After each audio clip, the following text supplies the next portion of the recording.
اللہ تعالیٰ نے فرمایا سورہ رعد میں ان اللہ لا یغیر ما بقوم حتی یغیروا ما بانفسہم، کسی قوم کی حالت اللہ نہیں بدلتا جب تک کہ وہ اپنے اندر اپنے نفس کی حالت کو نہیں بدلیں گے۔ پہلے اندر اپنے آپ کو بدلو، پہلے حلال پر اکتفا کرو، حرام سے اجتناب کرو، گھروں میں شرعی پردہ نافذ کرو، شرعی پردہ، یہ رواجی پردہ نہیں، شرعی پردہ۔ پوچھئے علماء سے کس کس سے پردہ ہے، کس کس کے سامنے عورت آ سکتی ہے بغیر حجاب کے، کون ہے محرم، پوچھئے۔ اور چیزیں بھی پوچھتے یہ بھی پوچھئے نا ان سے، پھر اس پر عمل کیجئے۔ اگر آپ اپنے گھر کے اندر پردہ نافذ نہیں کرتے اور شکوہ کرتے جی بڑی اڑیانی دنیا میں پھیل رہی ہے، تو آپ کو شکوہ کرنے کا حق نہیں۔ اڑیانی ہے، بے حجابی ہے، بے پردگی ہے، فحاشی ہے، پھیل رہی ہے، کیوں؟ ہم نے خود اپنے گھروں سے پردہ نکال دیا۔ جس کے بعد 2 پیسے آ گئے، سب سے پہلا کام یہ کیا کہ برقع اتار دیا۔ معلوم ہوا کہ یہ تو غربت کی علامت تھی، یہ تو گویا کہ دقیانوسیت کی علامت تھی۔ تو ہمیں یہ سوچنا چاہیے، ہماری معاشرت، اب کسی نے قانون تو ہمارے اوپر نافذ نہیں کیا ہے کہ عورتیں پردہ نہ کریں، اللہ کا شکر ہے آج تک پاکستان میں تو ایسا نہیں ہوا ہے۔ مسلمان ملک ایک ترکی بھی ہے، وہاں عورت اپنا سر بھی نہیں ڈھانپ سکتی۔ آپ کو اپنے اخبار میں آپ نے پڑھا ہوگا، ایک ممبر آف پارلیمنٹ ان کی آ گئی تھی کہ جس نے صرف سر ڈھانپا ہوا تھا، سکارف رکھا ہوا تھا سر پر، اس جرم کی پاداش میں اس کی وہ اسمبلی کی ممبرشپ بھی گئی اور ترکی کی سٹیزن شپ بھی گئی۔ ہمارے ہاں تو نہیں، جس گھر سے بھی پردہ نکلا ہے اپنی مرضی سے نکلا ہے، جس نے بھی چھوڑا ہے اپنے ارادے سے چھوڑا ہے، کسی نے آپ پر لازم نہیں کیا۔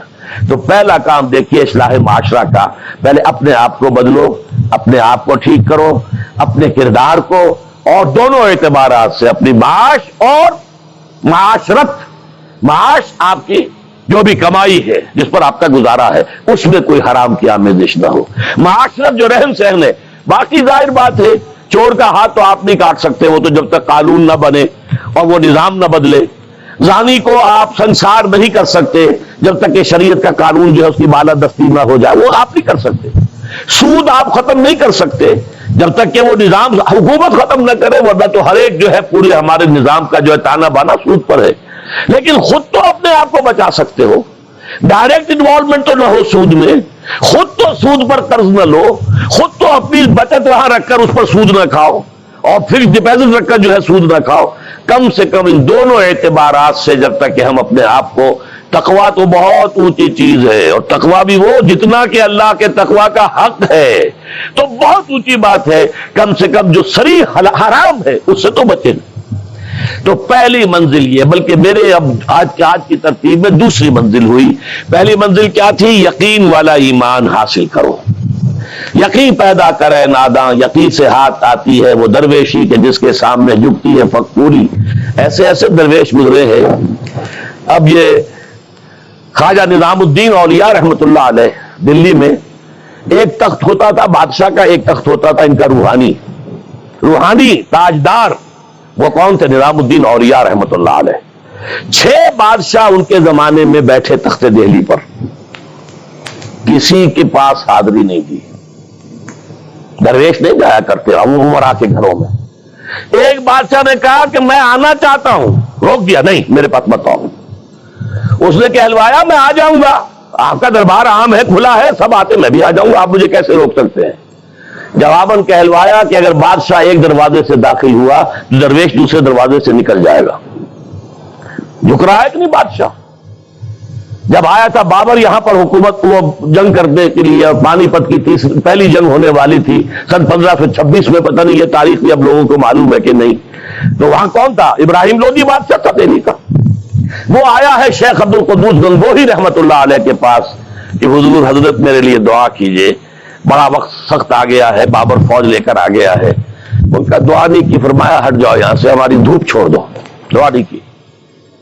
وہ آیا ہے ہاتھ جوڑ رہا ہے، دعا کی، دعا نہیں کی، اس لیے کہ ظالم حکمران تھا اور بابر نے شکست دی۔ تو یہ فقیروں کے پاس چل کے بادشاہ کیوں جا رہے ہیں؟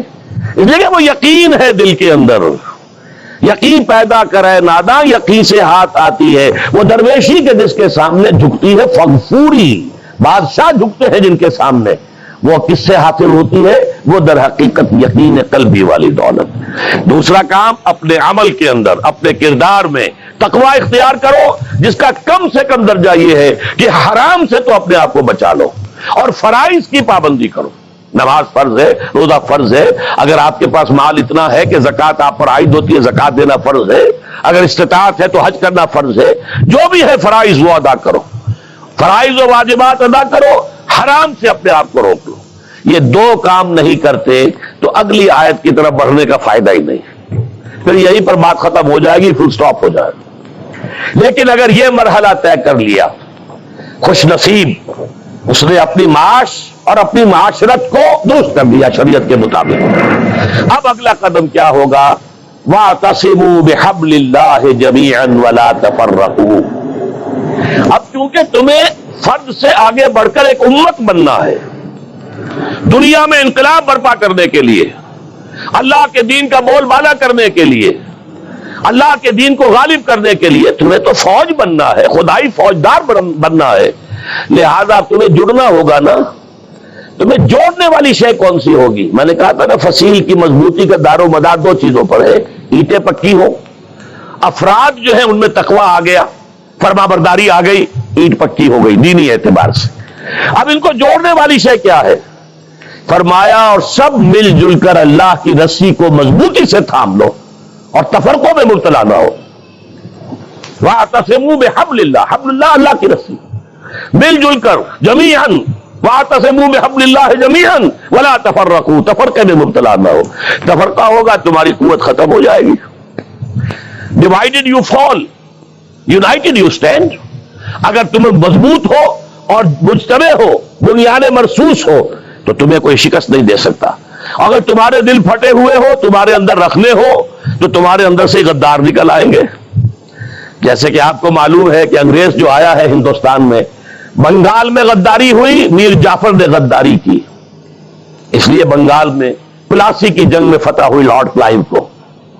دکن میں ہمارا آخری تیر جسے کہا اقبال نے، ترکشے مارا خدنگے آخری، ٹیپو سلطان آخری چٹان تھی ہندوستان کے اندر، اور وہ بھی ایک غدار کی وجہ سے.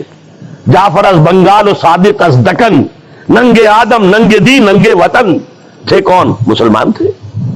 لیکن یہ کہ اگر آپس میں تفرقہ ہے، آپ کے تفرقے کو دشمن استعمال کرے گا، آپ کو آپس میں ٹکرائے گا، ایک کے مقابلے میں دوسرے کی مدد کرے گا، کبھی دوسرے کے مقابلے میں آپ کی مدد کرے گا، تاکہ آپس میں ٹکرا کر ختم ہو جاؤ.